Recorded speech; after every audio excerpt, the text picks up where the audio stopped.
Logical choice, Dallas. Ako, logical choice. He is an off-ball player. He is a defensive player. He runs in transition. He finishes. He can be a rim finisher. He doesn't need to dribble as much. And he played with Kyrie in Team USA.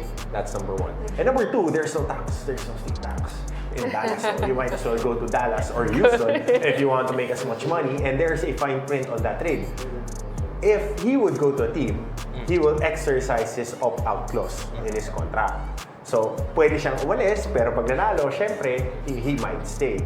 Sometimes it's good, sometimes it's bad. Ganun lang naman yung pwede nangyari dyan. Pero if I was putting myself in his shoes, best chance for me to win a championship is if I would go to Boston. But his game doesn't fit with the way Boston is running things. He's definitely an improved outside shooter, but he is more of a defensive player. It's something that Dallas lacks in their rotation.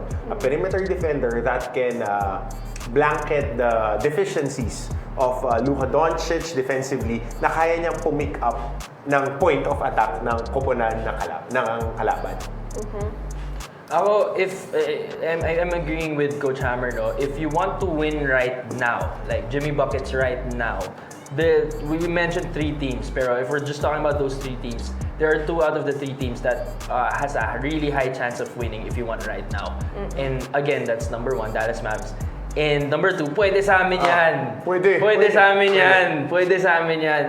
Golden State Warriors. He would be a sort of like an Andre Iguodala type in the glory golden years. That could play. That's a really high IQ playmaker off the ball, play defense.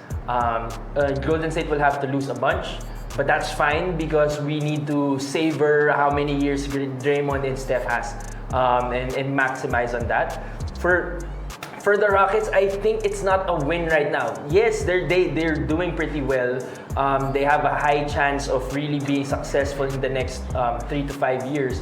But kung lilipat ka na lang, di ba, pupunta ka sa parang similar team ng Miami na talagang parang in the middle of building that momentum. Loaded yung Houston. Yes, loaded.